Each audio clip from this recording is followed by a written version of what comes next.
Halo semuanya, saya Rivo Leciari dari Android 28, sindiket kelima. Pada video ini saya akan menjelaskan mengenai modul purchasing pada aplikasi Odoo 18. Di sini saya akan berperan sebagai staff purchasing dari perusahaan Yamigami. Dalam video ini saya akan menjelaskan 9 fitur, yaitu adalah contact text, create new vendor, kategori product, product type, create new product, purchase agreement, double approval, warning, dan akan diakhiri dengan simulasi P2P. Sebelum kita memulai penjelasan, ada beberapa fitur yang perlu kita aktifkan terlebih dahulu. Menggunakan akun admin perusahaan. Saya sudah login menggunakan akun Yamigami. Di sini kita dapat langsung ke bagian setting dan pergi ke setting purchase.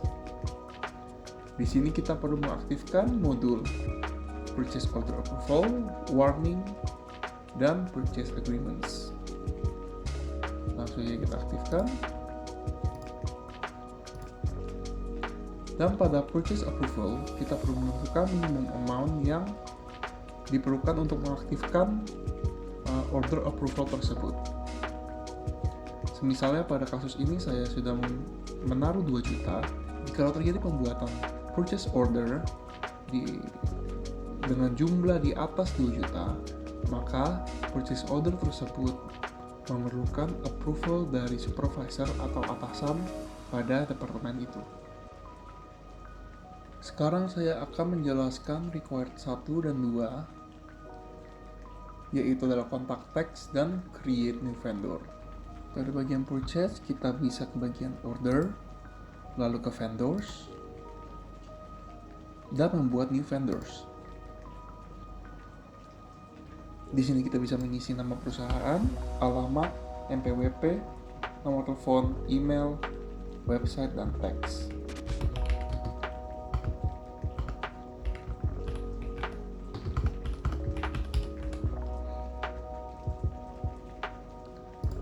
Dan pada bagian teks, kita dapat mengklik dan mengklik search more. Pada bagian ini kita bisa membuat tag baru. Fungsi tag adalah untuk mempermudah kita mengkategorikan vendor-vendor ini. Pada contoh ini, semisalnya adalah PT Tani Abadi, merupakan sebuah perusahaan yang menjual hasil pangannya yang berupa sayuran. Oleh karena itu, kita dapat membuat new tag dan masukkan tag name-nya sayuran.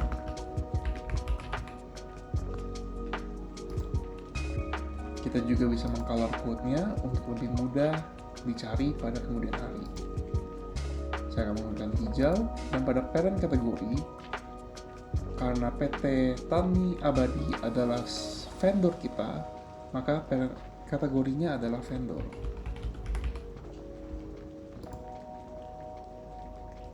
Dan itu kita dapat save dan close. Dan pada bagian bawah sini kita bisa menambahkan konteks. Di sini kita bisa langsung taruh di konteks saja dan mengisi kontak name-nya.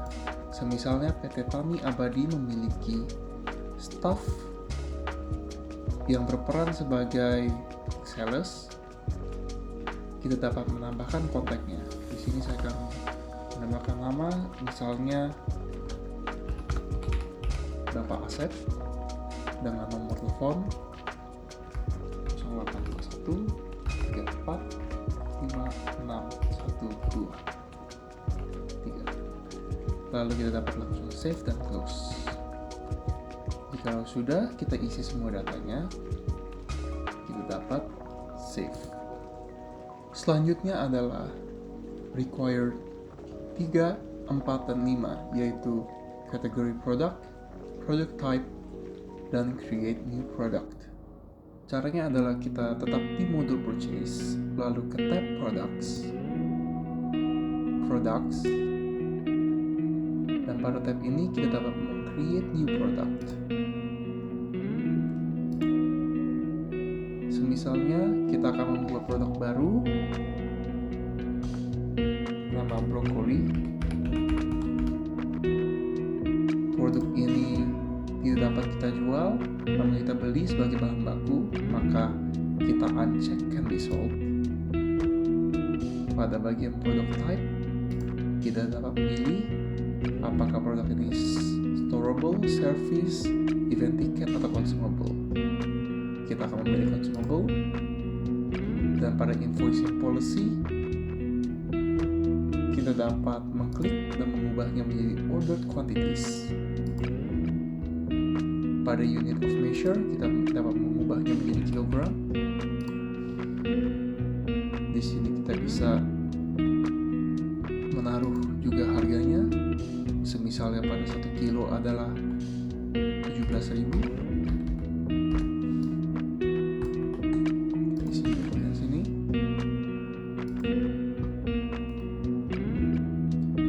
Dan pada produk kategori,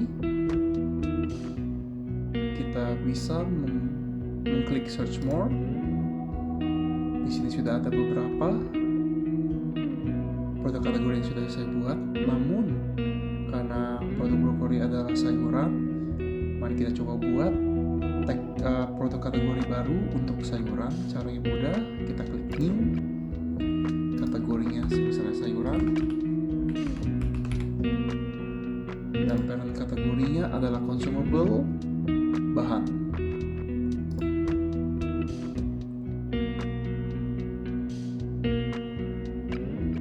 Jika sudah kita save dan close, dan produk kategorinya sudah ke input sayuran. Lalu selanjutnya adalah requirement 8, yaitu warning. Saya akan menggunakan brokoli yang tadi kita sudah buat. Lalu kita ke bagian purchase. Lalu kita bisa ke bagian paling bawah sini, yaitu warning when purchasing this product. Di sini kita klik saja, kita klik warning juga. Lalu kita isi pesannya. Semisalnya produk ini adalah produk yang sudah tidak kita gunakan lagi, ataupun semisalnya produk ini adalah produk yang mudah atau rentan untuk rusak, kita dapat mengisinya. Sebagai contoh, saya akan membuat memo di mana produk ini mudah rusak.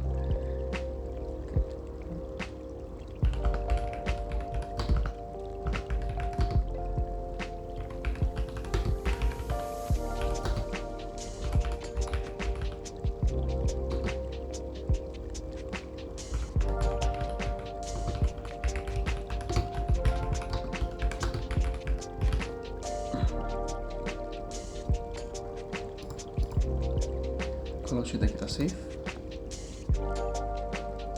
selanjutnya adalah required 7. Di sini saya akan mensimulasikan double approval serta requirement 8 warning. Contoh request for quotation. Kita mulai membuat new request for quotation. Kita akan menggunakan vendor, yaitu Segar Alam. Arrivalnya besok.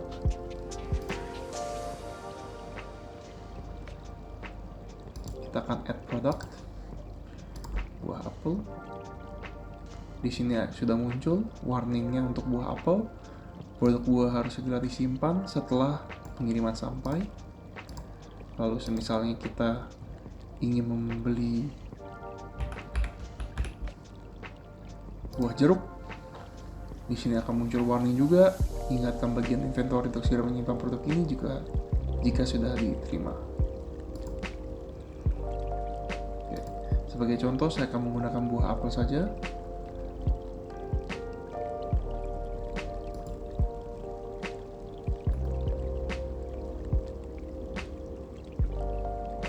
Lalu saya akan membuat order ini melebihi dari minimum amount yang sudah saya setting pada double approval.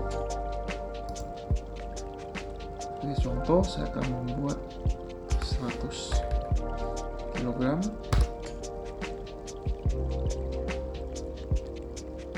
Lalu saya akan confirm order ini. Dan jikalau order ini melampaui dari minimum amount, maka kita tidak bisa lanjut ke purchase order tanpa melalui approval. Lalu bagaimana cara mengapprove-nya? Saya akan menggunakan contoh menggunakan admin Yamigami.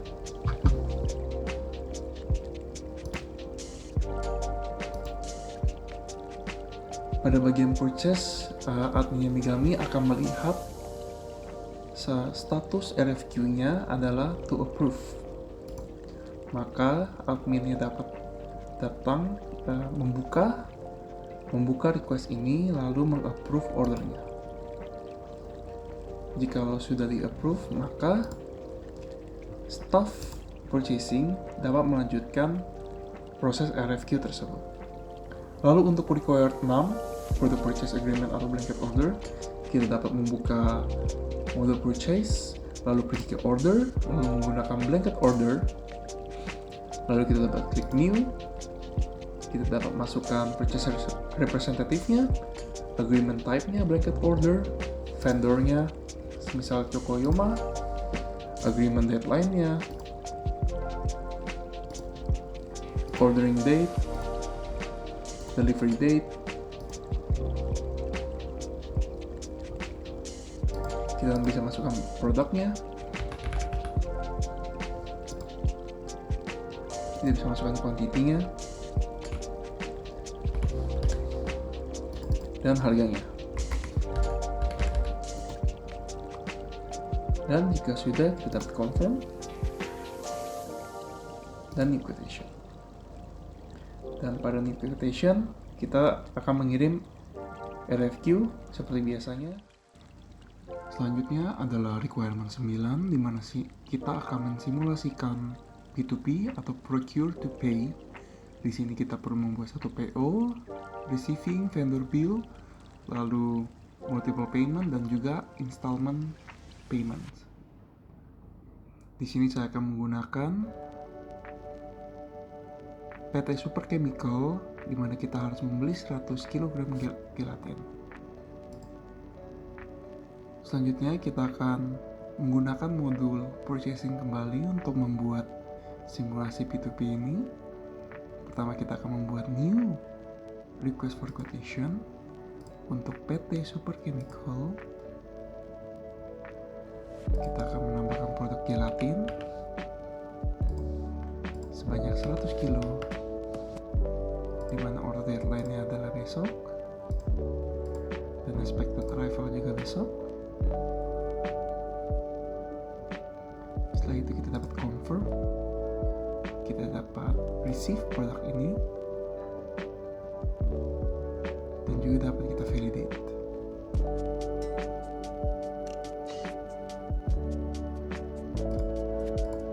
Setelah itu pada purchase order kita dapat membuat bill,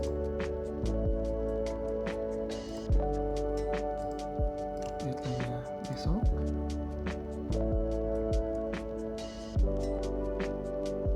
dengan payment terms, yaitu saya sudah buat 25% kita bayar saat ini dan 75%-nya di minggu yang akan datang.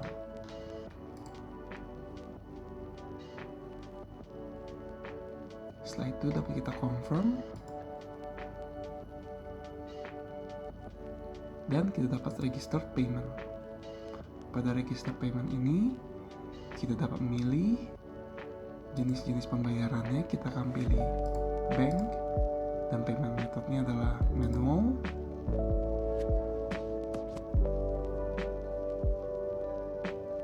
Dan kita bisa langsung meng-create payment.